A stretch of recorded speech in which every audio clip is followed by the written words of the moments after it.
Hello, welcome to our first podcast of the year of 2021. I'm so excited. We have a very interesting topic to share with you from BAMEOTUK UK YouTube podcast channel. Today it's Let's Talk About Speak Up Guardians with our special guest, Nomalanga Makhanda. Now, I really didn't know about Speak Up Guardians till there was a little bit of a conversation on Twitter, and I did a little bit of searching, on the old Google, and I found out that there are actually 500 fully trained guardians in the NHS and also across the independent sector organisations and national bodies and other organisations. The National Guardian Initiative was a key recommendation of Sir Robert Francis's review report titled The Freedom to Speak Up, 2015. And I'll put a link in the descriptor for you if you're interested in that when I put this up on YouTube. But this report states that the review was set up in response to continuing disquiet about the way NHS organisations deal with concerns raised by staff and the treatment of some of those who have spoken up. And we know about this, don't we? We've heard about it in the media, we've heard it on Twitter, on social media. But from the evidence of this review, it identified 20 principles to enact that were categorised under 5 overarching themes. These themes are culture change, improved handling of cases, measures to support good practice, particular measures for vulnerable groups, extending the legal protection. And the Francis report made 2 main recommendations. Number 1, all organisations which provide NHS healthcare and regulators should implement the principles and actions set out. And this would be good practice to enact these principles. And number 2 recommendation, the Secretary of State for Health should review at least annually the progress made in the implementation of these principles and actions and the performance of the NHS in handling concerns and the treatment of those who raise them, and to have a report annually to Parliament. Now, I'm going to ask Nomalanga in a moment about all this, but welcome, Nomalanga. We are so happy to have you. I am so excited to talk about this with you because only for my own learning, but also I'm sure others as well. So we're so glad you could join us. And obviously, I've got some questions for you. If you know about our podcast, I've always got some questions. What have I put myself in for? Thank you very much, Mish. I am really, really honored to be here, to be able to speak up about the guardianship role. And even the extra bonus, I suppose, is me being an occupational therapist, which I'm always very proud to shout out. I'm a guardian who's an occupational therapist. And that is amazing. That is amazing. Yeah. We have so many talents, don't we, as occupational therapists? And we can use our skills in so many different roles and responsibilities. And I'm glad you shared that. That's amazing. It's just the transferable skills of being able to, what your description as you were just opening up there says it all. A group of people who listen, a group of people who like change, a group of people who move things on. So as an occupational therapist, it's a nice segue into my role. So I find that I use my clinical hat more often than not. And especially, I always think when I talk to students who are only starting out now, looking at roles of an occupational therapist, I always think, look, cast it wide, because look at my journey. I've ended up doing something that is really something I'm passionate about. It's about improvement. It's about making someone's day better. It's about making the patient's outcome better. So I say it's cliched, but really to describe guardianship, the guardianship role as freedom to speak up guardian, my role is to go to work, to listen to what people are talking about, to hear their experiences and to improve those so that we can improve the services we provide for our service users and our patients. There's no one who wakes up and works in a national health service or in social care settings. No one wakes up with the intention to harm. So when these mistakes do happen, when issues do take place, it's having a safe space or someone to talk to about issues that are arising, themes that may be, sometimes you can see a thematic thing that just emerges. And the biggest one is civility, how we treat each other at work. I said to my daughter just the other day, she says, "Mom, what do you talk about all day?" I said, it depends. Sometimes I have to talk about how we are as people at work. And she says, "Oh, I thought that only stopped in school." I was like, "You'd be surprised that we bring that along." And it's sad that as adults, we have to still deal with the issue of bullying and harassment. So as part of my role, I listen to people talking about their experiences at work. And it's a simple thing that was asked of that report, to have people who can talk to, whom you can talk to, people who are going to listen to what you're going to say, people who are going to look at how improvements can be made. I don't do all that by myself. I do it with a team of people. And most importantly, it's about culture change. So it's us doing it together. So it's influencing that safe space to work in and that safe space for the patient. So it's cliched, I know, but I say happy staff means happy patients. As simple as that. That's my role. Oh, wow. Wow, wow, wow. And I think it really reminds me of my LOVE framework, LOVE, leadership, openness, values-based, and enabling environment. There you go. That is love. And we need more of that. And we need that embedded. We do. Sort of going back to what you were starting to say about your roles and responsibilities. I mean, what made you decide to actually take up this role? And are you still practicing as an occupational therapist, or have you moved on to this as a formal job? Okay. So I moved from mental health OT on an acute inpatient setting. It's coming up to about 3 years ago now. And the reason why I moved, I think it was for that personal development. I'm really passionate. I use the word passionate because it's about service improvement. It's about being a change agent, being able to influence in whatever setting I'm in. An opportunity came up to work in the improvement and culture team, which was newly formed at the time. And I thought about being able to perhaps sit on the other side, the corporate side. And it was a difficult choice to kind of hang up my hat in terms of being able to be patient facing and making those, being deep in the trenches on the ward. But I thought for development purposes, and we were talking as allied health professionals, that our journey tends to go from a trainee, then you are newly qualified and then you become a senior. And how many years do you give the same thing? For some people, it is okay and it's fine and we respect that.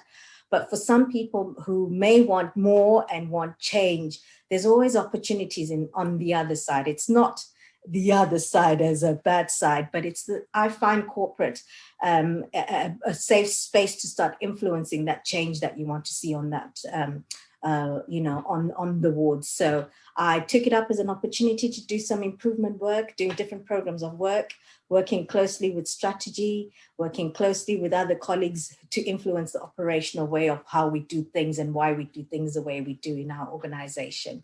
So, and then I thought this opportunity to become a Freedom to Speak Up Guardian came about a year into that post. And I thought, you know what?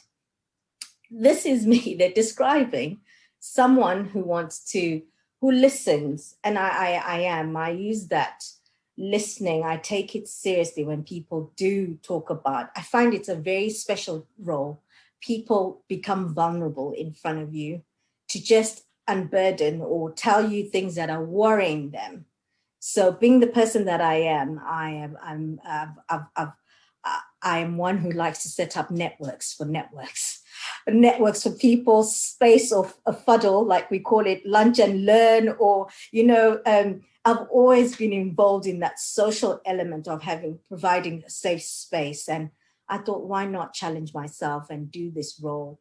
It sounds like something I can do. And my mentor at the time was doing the role full time, and she was moving on to something else. And I felt it was the right way for my career, for our organization, and for me, I suppose, as the clinician AHP, trying to wear different hats in senior positions in the organization.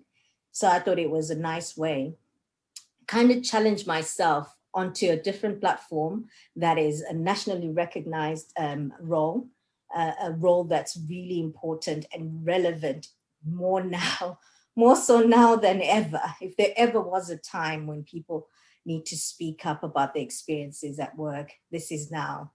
We are going through a crisis. We've never been in this sort of pandemic state that we're in. And as colleagues, we need to be there for one another, and we need to be listening. So I think it's a very important role right now. And I am actually finding that no 2 days are the same, and that it's good to know that it isn't my role to solve these things or the issues that are raised. It's my role to talk about the learning and not blaming from what we find out. So it's sharing and changing, influencing the outcome for the patient, if it's to do with patient safety, for the staff, if it's to do with staff well-being. So I hope I've answered some of that, the reason why I ended up segueing into freedom to speak up role. It makes me think about, that sometimes when we have a feeling that we want to change and we feel we haven't quite got the space in our current role, how can we get some of that sharing of power space in another role? And then with that power space, sharing of that power space, we can then start to influence in a different way than we did before. And I think it's that you've gone into this space which gives you a bit of that power that someone else has, sharing that power, not taking it away, to start to influence. And it's interesting you said that it's not about blame, it's about learning, but it's that entrenched culture that public sector has, that it has to be reactive and find a perpetrator. And actually this is a human system, a human workplace, and humans are fallible. We are. And how do we learn from that so that we can put in place certain support, certain things, so that the likelihood of this occurring again and not harming a patient or a staff member is reduced, if not completely lost and gone, so that we don't have to have it again. That is so true. That is so true. I always think about, I talk about human factors, because the other hat that I wear is doing some of the facilitation in terms of, we do the quality service improvement and redesign, the QSA. And in there, we talk about human factors. What you've just pointed out is that we're human. We'll make mistakes. But once we make those mistakes, what are we learning? And I do play the video of a gentleman who worked in aviation, who lost his wife some years ago. I think there's a YouTube video if anyone wants to follow up. And I think if it's okay with Mish, we can use a link of human factors, so you can see Martin Bromley talking about his experience of why don't we do checklists? What do we learn? What's this culture about? Not saying anything. We're very hierarchical in our National Health Service, and I suppose other sectors, where if a junior member of staff is trying to raise something with someone senior, it's like, what do you know? So if you watch the Martin Bromley video, it shows you how his wife went in for a routine appointment to correct a nasal issue or something like that. And she never came out of that operating theatre. And it was just asking, and because he kept on probing and asking what had gone wrong. If you watch the video, you can see that the nurses, the ODP stuff was trying to communicate with the consultants, the anesthesiologists, but no one could hear them. No one could hear them because this is my OR, what do you know? But we have to remember that, flatten that line of hierarchy and be able to say and point out things so we can raise smoke alarms so we don't wake up in a national newspaper or local newspaper or reported outside of, just having that safe space for staff to say when they see something going wrong. It doesn't have to be just to a Freedom Speak Up Guardian. It has to be with their managers. During supervision, speak up about things that are not going right. Speak up about your development. And I tend to always want to focus on how positive speaking up can be, because people always look at it as speaking up, whistleblowing. You're whistleblowing, and that's a term they use a lot. But speaking up can be something positive about sharing knowledge, sharing your experience and near misses, so that next time we don't have those elements in place. And so I really do think it's important to focus on learning and using just culture principles, which we are using in our organization, to be fair, even when we've seen that something's gone wrong, but also being compassionate leaders who lead with compassion even when investigating, leading with compassion even when it comes to disciplinary, leading with compassion when it comes to that decision making of what's going to go on. We're not saying we want a place that's going to be, people do something and we don't do anything about it. Compassionate leaders like Jacinda Hearn, for example, my hero at the moment, that she talks about her decision that she made last year. She made the most difficult decision and she was looked at as, why is she using the hard route? She says, if something has to happen, something good has to come out of something difficult. That's what she did. So it's being a compassionate leader. She saved thousands of people from something that could have been atrocious, which we, you have to really reflect and look at the numbers. In New Zealand, due to COVID, they've got less numbers because she went with the hard decision and she was a compassionate leader in that sense. So the reason why I bring this up is whenever we mention compassionate leadership, people tend to think it's the soft, the fluffy, we'll turn we turn a blind eye, we're not going to do anything about it. No, compassionate leadership means we're going to see it through, and whatever the outcome is, we treat the perpetrator and the victim with dignity and civility. Wow. I absolutely hear that and feel that and know that whole idea of a just place to work, a place where you feel safe and belonging, a place where the leader, when you say compassionate leader, that for me is a leader that hears and acts realistically and meaningfully from what they hear, and not just about the difficult decisions, because a discompassionate leader can make a difficult decision. It's not the right decision, but that can make a difficult decision. But it's about that compassionate environment is about people who can hear people and see them, understand perspectives, understand pain, sometimes saying, I don't know where to go with this, but let's go together and talk to people and find out how we can go forwards. That's beautiful, Mish. That's really beautiful. And I think what's important in all of this is we record every concern that comes our way. So if I just talk through, I have Freedom Speak Up champions in the organization. and we are recipients of the HSJ Awards. They haven't taken it off us right now because they postponed the HSJ, so we still hold the trophy. But the part of the work that we've done in our organization is reaching out to the vulnerable groups that you mentioned. In our trust, we've got networks that have been set up so we can hear the voice, hear from people who tend to be maligned, people who we normally wouldn't hear from. So we've set up a BAME network that's been going for over 2 years now. We've set up an LGBT plus network that actually has a chair and a community that's been running for a while now. And we've also got the Dawn network, it's our disabled and wellbeing network, set up for our and it's set up for people who identify or are allies. All the networks are set up in the same structure. So it's not gates closed or no, you only show up if you are.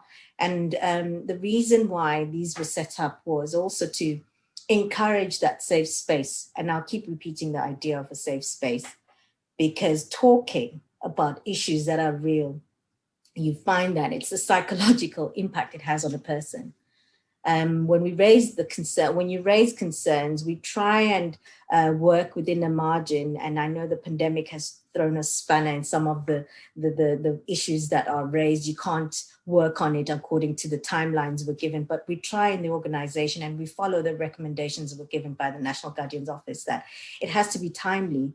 Whatever the outcome, it has to be timely, and the person has to be kept informed throughout after raising a concern. We offer confidential, we offer anonymous, because sometimes people don't have the courage to put their name against something, but they still want to raise a concern or an issue that they've seen in their area of work to do with themselves, or if it's something to do with the patient and they raise this. And we provide that safe, if we've said it's confidential, it's also maintaining that trust, isn't it? If I've said it's confidential, it's kept within the Freedom to Speak Up team, immediate senior team that then looks at how it's allocated to, if it's going down HR processes, or if it's something that can be done within the care groups and so on. So we focus on where it needs to go and that person's supported throughout the process. So we check in and make sure that they're well and they're fine.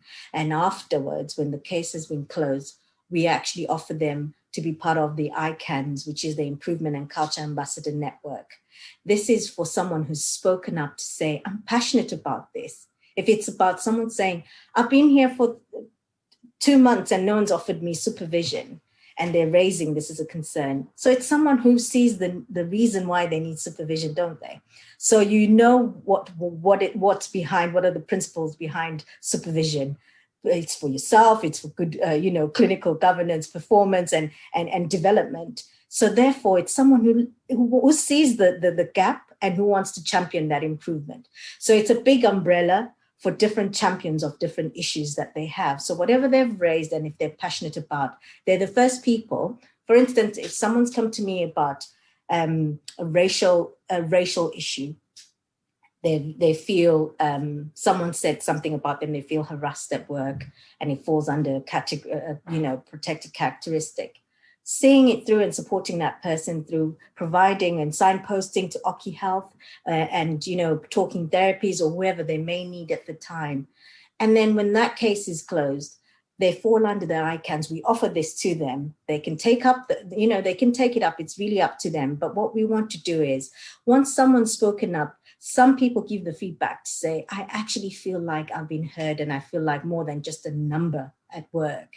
So when someone says that, it's best to keep them feeling like that. They are more than a number. They're a person at work, and they're doing the best that they can to change the space and to improve their experience at work and the patient experience. So we've got them under this umbrella, and they get to champion different things. So when the zero tolerance policy, for instance, comes into play, who do you ask? The person who experienced some discrimination would know what's missing if you gave them the policy. They'd say, but you didn't mention what I needed here and this point and so on. So it's working together, collaborative working, and making that the cultural improvement that we talk about. It starts with hearing the uncomfortable things so that we can start making those changes. It might not be overnight, but we are here to listen so we can, improve this setting, this our special NHS, and all these social care settings. And the primary care network has also got guardians now. So it's just improving that space so we can attract young people to come and work in the NHS as well. So it's not just that, it's also retaining those who are already in so that they know that someone's listening, someone can hear that something isn't right. I always joke that we are like a smoke alarm. We sound off when that steam or starts billowing or smoke actually billows and comes through, but before the huge fire engulfs the place. So I urge anyone to just go onto your internet and find out who your guardian is. Find out who the Freedom to Speak Up champion in your area is. And they're always listening. We're always ready to listen. If we don't know the answer, we always say we work with other people. We don't carry cases. We don't carry the cases on our backs, say this is what I'm case holding, and we hear it and disseminate to whoever needs to change. And I've got we get given lanyards like this that simply say speak up. So I'll try it. There we go. So like this, it says freedom to speak up. So we wear these and I know a lot of people are working differently. Some are working remotely and you might not have been in the office for a while. Some people are working in hospital nonstop, and it's the idea of nonstop and not knowing where to go with that small issue or big issue. But we always say, just contact us. And it's just a phone call away, an email away, a tweet away sometimes. But it's just knowing that someone's there to listen. Doesn't matter how big or small. Especially in the pandemic, we've had things such as the people in my team don't socially distance. They don't listen. They don't want to socially distance. We're all anxious about this, especially in the beginning when we didn't know what we're doing, whether you're supposed to be shielding. Before people receive shielding letters, we're inundated with people asking. And that's it. That's the role, to listen and say, people aren't social distancing. What do we do? Let's communicate. Hence the posters, working with Public Health England. When the posters get updated, emailing and circulating such things and working and promoting the element of health and well-being. As I said, we are going through a crisis. So we do need that time and space to press pause and speak up, ask for help to avoid burnout, to avoid situations where we become human again because we are, and creating errors and mistakes because we are tired. It's important to be listening out there and seeing what your colleagues need and speaking up about this. That's the guardianship role, and that's part of what we do. And then we've got the layers of report. We're all good people trying to do good things. Sometimes we don't get it right. But if we have an environment, a culture that enables me to put my hand up and say, like with the medication, go to someone instead of trying to keep quiet and hope for the best, but go to someone and say, I gave them this wrong prescription. And then maybe that will sort everything out and help that person and help the person who, as you say, did the wrongdoing, but not intentionally. Yeah. And it's kind of human things that are so important, that to say, you made a mistake. Let's have a look why it happened. How can we correct it? How can we help the person immediately, like if it's a medication? And then let's look at what were the events that led to this, and how can we then come in and change that somehow? Is it you need less hours for a little period of time until you get back to good health and well-being, or is it a process thing, that the checking system needs to have a few more checks and balances? I remember when I was in hospital, like the staff, it's always at medication giving time when I was a patient, there's always two staff, one staff reading out, the other staff then looking at the bottle and then checking and then giving the medication. And, you know, that's come out of some kind of process understanding and looking at a checklist of what can we do to prevent. Yeah. A bit and like the guy you were talking about, the aviation guy. Yeah, and it's a system review. And what we had is we had a lovely write-up a few years ago from one of our wards. They looked into why and what time do we normally have these things happening. So between 12 and 2, you know, from lunchtime, it's lunchtime visiting hour, phones ringing, you're the duty nurse who's giving out meds, and there's all this chaos going on. So they sat down and looked at it as an improvement piece of work, like, what do we do? Okay, let's have lunchtime devoted and dedicated to this time and this time, and have it as a closed unit at that time, and then have visitors coming after that.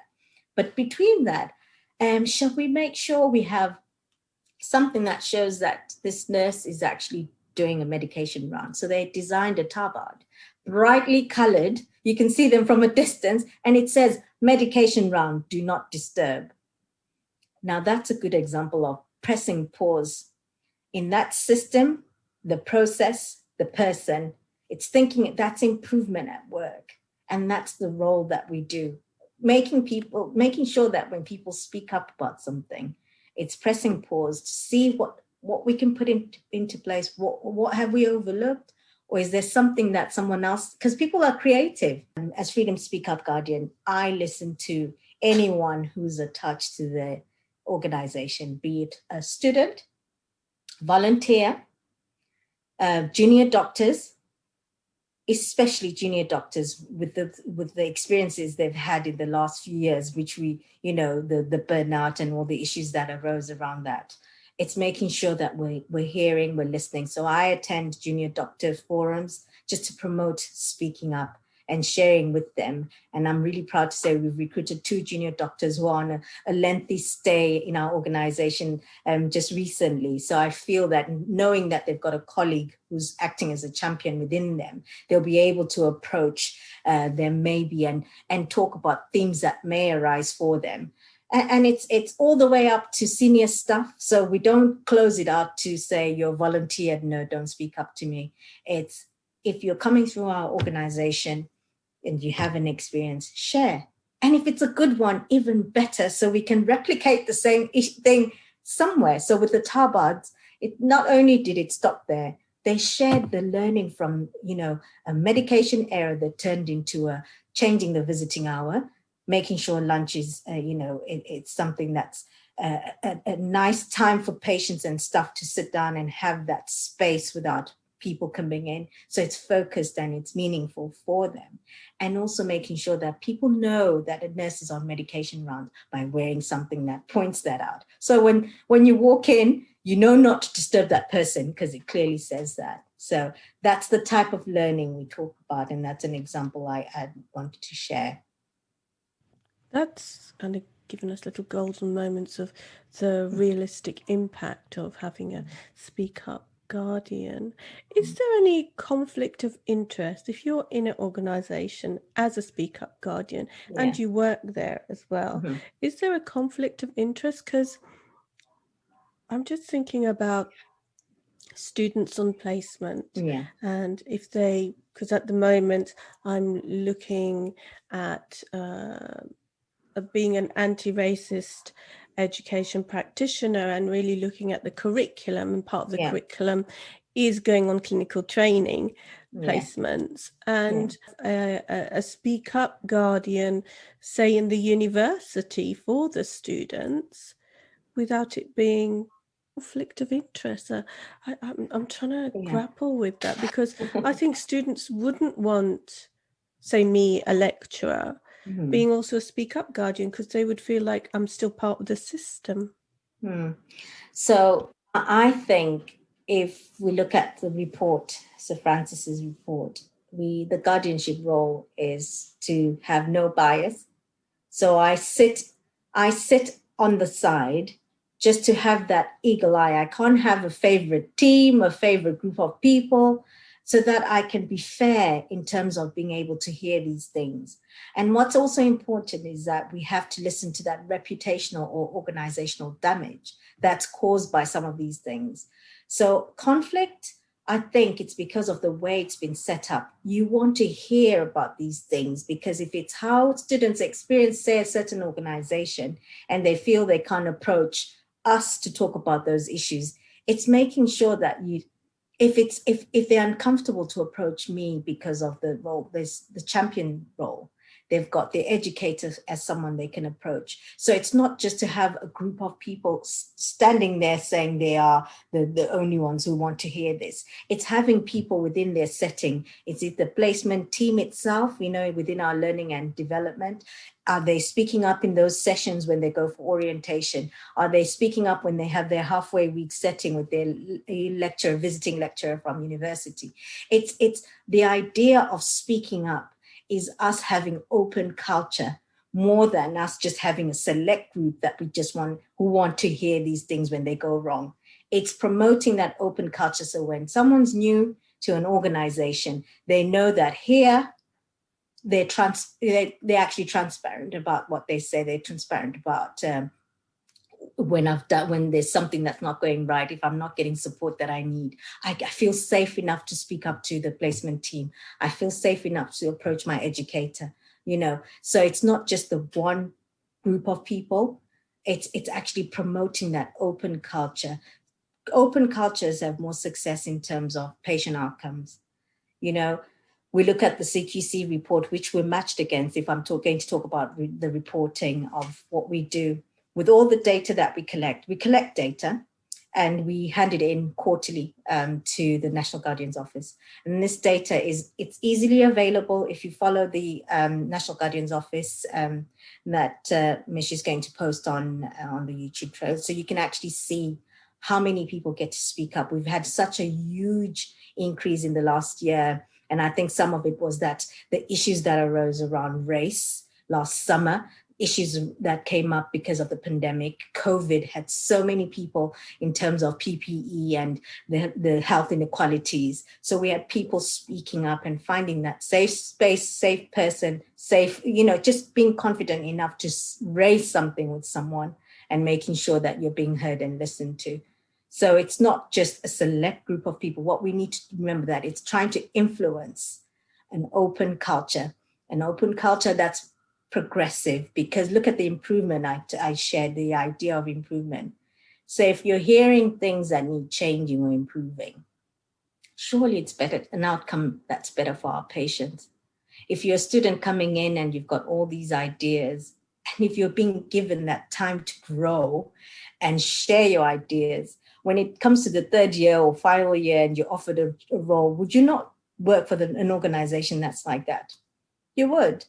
If you are, my age and thinking, do I stay in an organization or do I expand, go somewhere, or do I go to another sector? And you're thinking, but here I'm allowed to speak up and say what I really am going through, actually might stay. So there's retention. So we have that. It's bringing new people, keeping you, people who've been working in the organization, because you're promoting that idea of open and safe culture and working together to make that improvement. So with the figures, we have report to the board as well. The board of directors have we'd have points of checking in to see that they're still buying into the idea that this is working, and we need to make sure that they know their role as well. We need a board that believes and buys into what we do. So we do have board assurances to make sure that they can see that change is happening because of people who are speaking up. So we have our figures. It's very open. Figures of who's talking about patient safety, who's talking about bullying and harassment. And those are the ones that jump up a lot, because that was the focus around civility that we spoke about, and then the patient safety element. So, it's tackling things like that, the staff wellbeing issues, what's causing staff wellbeing issues in most organizations that jumps out a lot is the incivility at work. And that is something that I really want to work hard on and, try and work through that hurdle so we can work in harmony together at work in order to get that good patient outcome. Wow.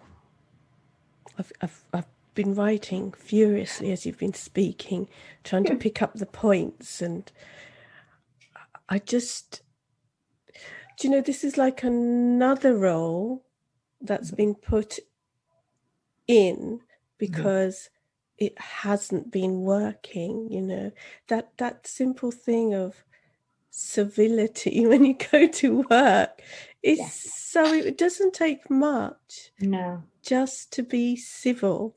Yeah. Just to be kind. Just and to know. We say it. Huh? How we say it, isn't it? How we say something. It. Yes, it's language. how we say it. You can give that task to someone. And I think I want to jump in and also point out we talk about cultural differences when we talk about my student experiences. I'm from Africa, I'm from Zimbabwe, and the idea of work may mean something to someone else. And I've had examples in the past where someone says comments such as, "Oh, she's at work again. She never takes a break." You don't know why I work 6 days a week and maybe have 1 day off.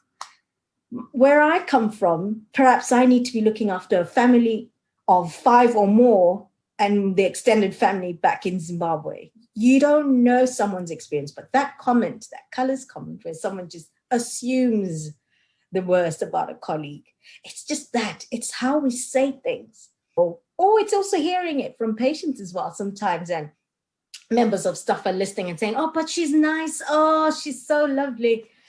Oh, just be patient with her. She calls you names." It's how people have always addressed people of your color. So you complicit to it. You're not changing the setting, the environment. So I work closely with those networks that I told you about. I attend the BAME network. I attend our LGBT network. I also attend our DAWN network. So we can hear these comments. "Oh, she's off again. She's got another doctor's, doesn't she?" I know. It's about, validating people as well. It's about saying to people, that I heard that nasty comment about your food, about your person, about how you do your work, and you need a speak up person, not just a guardian, just people saying, "Yeah, the food might be smelly, but it's time for lunch. It's food time. It's food time. You've got feet. You can walk away from the smelly food, but it's food time, and it's happening in the food eating place."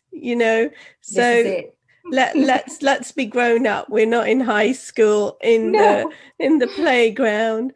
But it's like it's about, like you said, it's about for me, that important thing. It's about having a culture that is open to discuss this uncomfortableness or incivility that's been happening, that's been affecting staff morale and hence sickness and all the other stressors and all the things that are going wrong. How about let's just, like you say, put a pause and let's see what is really happening? Because isn't reputation wonderful when people see us as the right place to work, as the place to come and get your career, as the place that is going to make you thrive and flourish and not survive? You want that. Why wouldn't you want that? Why wouldn't you want that? Exactly. Why would you want? And what I hear from you, which is so important, it is not just about grassroots activity. It has to come from those leaders at the top, the board members. They have to buy into this and say, I'm going to support this, because if we do this, it's going to be good for everybody, not the few people who've made mistakes or the perpetrators. It is going to benefit everybody in this organization. And, and put your money where your mouth is. Don't just expect free labor as well. And that's it. And what I like is our chief exec, she wouldn't mind to mention, Catherine Singh. She's really a champion when it comes to hearing and listening to people, not being afraid to hear what needs looking into, what needs changing. And so sometimes when we've got people like that leading, it is easy for us to role model. It's easy for us to look at that and see it as she's listening. She wants to hear it. So the more we are open to these things, the more we learn from one another. And we also open up to our region. We've got a lovely network of guardians in our region, Yorkshire and Humber, and I learned so much from them. And we also have this space where we as guardians can also breathe, because it's sometimes the things we hear are not the nicest of things, but having that safe space of people who go through the same thing as you do, or hear some of the not so great experiences of our colleagues. We share that, and we also have case reviews. So like, for instance, today, I've seen something on Twitter, a member of staff from Whittington, I think, hospital, who raised issues around inequality when it comes to job shares. You know, when the tasks are being shared on a ward, they're allocating more difficult jobs to Black and Asian and ethnic minority nurses and nursing assistants, but favoring other white colleagues. So it's things like that, speaking up. Someone spoke up about that. And if you read just the experience of what they put their neck out there, but it was the lack of support that came, you know, with that issue. So they ended up they lost their job. I think they were suspended for speaking up around that. So we learn from cases like that, and we do case reviews where we learn about an experience like that. We do case reviews around the length of time it takes to respond to an issue, or our HR processes and things like that, using examples of the terrible incident where someone lit themselves alight in London post being suspended for 2 years and not being told where the case had gone. It's also available on the National Guardian site. So if you want all this stuff, we can surely share. So you can see that it's a harrowing experience. You put yourself out there to say, I'm speaking up, or this is my experience, and then you're being investigated, and it's a process. So during that process where you're already anxious that I'm speaking up against a system or a group of what you may term as influential people. People need that support. People need to know that you're going through the process. If I've got nothing to feed back, it's simply saying, nothing's happening at the moment. How are you? Do you need support? Do you need occupational health? Do you need any of the talking therapies that we offer? And if it's more than that, what they need, it's signposting them to the right, area and what may be helpful and useful to them. So yeah, it's constant learning, constant support, and following that guidance that Sir Francis wanted us to do. Looking at the principles when he set it out to say it has to be an independent group of people or a person in an organization who's ready to listen. And I think it's not just listening, it's active listening and also doing something about it. Oh my goodness. So you have to hear all this, collaborate, co-produce. Yeah. And you mustn't forget to look after yourselves as well. Yeah. Because you can't keep on burdening without having support as well. Yeah. I wish in a way we didn't have to have speak up guardians. I wish in a way we didn't have that, because in a way, in one sense, I feel a bit sad about it, that we need such a role in place. But the flip side of that is that there are speak up guardians, and it sounds like the data is being collected as to how it's helping and changing. But it is, I feel when I hear you, I feel that it is also still a battle, because if the person at the top is performative and not active, is not anti-discrimination or anti-racism or anti-racist policies or whatever, then it's going to be a battle for the speak up guardian. And then if the speak up guardian is having a battle, it's going to be even harder for the person that they're supporting. And I just, in the pit of my stomach, in my heart, I wish we just had those leaders at the top that just said, let's just do a good job. I'm not perfect. You're not perfect. Let's do it together. Let's move forward together. And when those mistakes happen, when those things happen, let's just be honest about it, because we are not infallible. We are going to make mistakes, and the fact that this quote from Indira Gandhi that someone reminded me of, that someone sent me, and it was my dear friend, Dr. Sally Beckwith, who recently passed away. Rest in peace, my love. And she retweeted to me because I was having a difficult time on Twitter, and she said, this is an Indira Gandhi quote, when you move forward, you are going to disturb something. And that's what the Speak Up Guardian is doing. It's moving forward and disturbing something, but disturbing something to make way, a pathway for good change. And that's what a Speak Up Guardian is doing. And you can't do it on your own. And you have to have the leaders at the top and the boards with you. It cannot be performative, because it will fail, because structurally it won't be sound. No, it has to be board to ward, and it has to be something that we're not, it's not doing it's together. So collaboratively working towards change together. So it's not to be used to if it's a performance issue that someone's having, it's not to be used as a retaliation method of, it's more around, we're hearing it with that smoke alarm. Something doesn't look right. Did you know? How about we?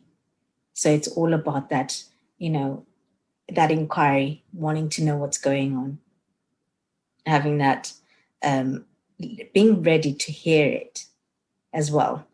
Because you may set up all these things, but if you're not ready to hear it and actually act on it, it will be easier to just continue with the closed doors and the closed culture. And there's a lovely report around closed cultures that CQC did late last year. If people want to read about what happens if you've got closed culture. One thing for sure, what I said in the beginning about happy stuff and happy patients, that doesn't happen in a closed culture. People feel stifled, people are not motivated to do. If you're not motivated and you just go to work to just get through the day, that's all you'll do.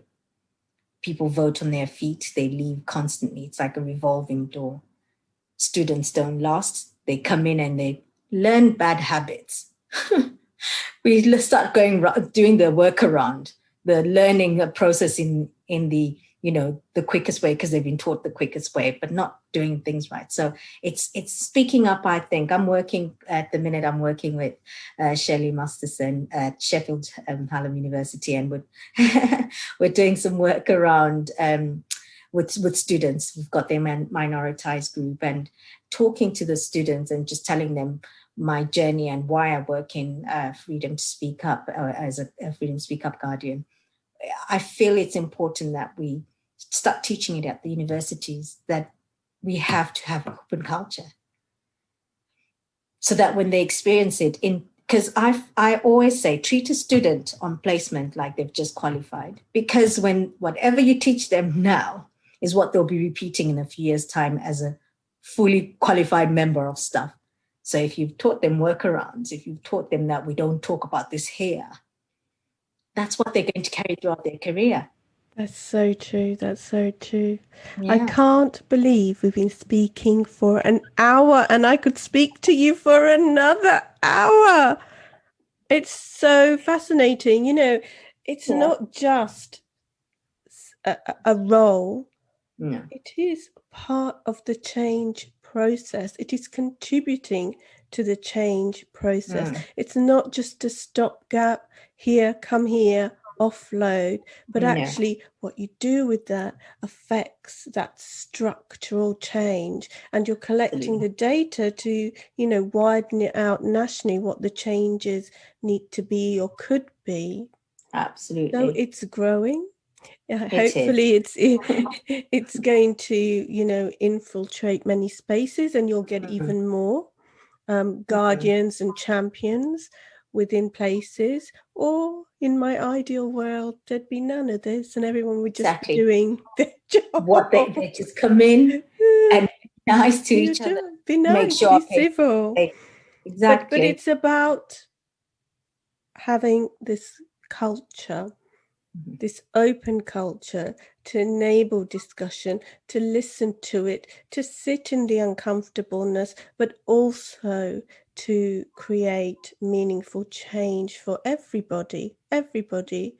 And that's the important thing. It's after all, the end purpose is about giving a really safe, dignified service to the patients coming through into the NHS or into social care, and that's the end purpose. So thinking about that, really, where do you want to be, say, in a year's time with this guardianship role? Where do you think you see yourself? Well, I see myself as having done a lot of work around civility. We're looking at the changing the name of our bullying and harassment policy, so it's going through consultation at the minute, into something more like civility and respect. The reason why we talk about that is the reminder of restorative practice, that we know it's happened, but what are we doing about it?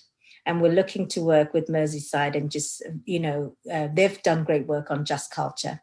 So influencing some of our processes in terms of our HR processes, our investigation processes, and our patient safety processes and policies, just to use our peer voices as well, because we work with a fantastic peer group, community group. How do we influence that patient experience from our peers' voice? So it's working closely with them. So I see myself doing more of this, but just making sure that it's that ripple effect. I've thrown my pebble and I just want to see it grow, and just making sure that we continue to champion the reason why we all wake up, get up in the morning, go and work in the NHS or social care, because it's for the love of our patients. We're all passionate about looking after others, caring for others, and we want to continue to do so, and also maybe to role model that it can be done. I'm a really proud Black OT. I say that because when I joined, I was told that I might have made a mistake because nurses were down the hallway, like this was a white person, middle class course. So I was so determined to become a great OT because of that. And in my cohort, I was the only Black OT. And fast forward years on, it seems like still have a few filtering through, but there's not a lot of us. So I'm trying to influence someone out there who's got a child, sister, who's on the verge of going to college and thinking, what can I do? And they're thinking, I don't want to do nursing because I'm squeamish. I hate blood. I thought every nurse needed to know how to draw blood. No, thanks. That's why I ended up going, AHP way. So I'd say, give it a go, give it a try. And wherever you land, don't forget to use you, self, as an instrument. Don't model your career based on someone else, as in, I'm going to copy and paste. Be you in every setting that you are in, and use yourself as an instrument and see where your journey goes.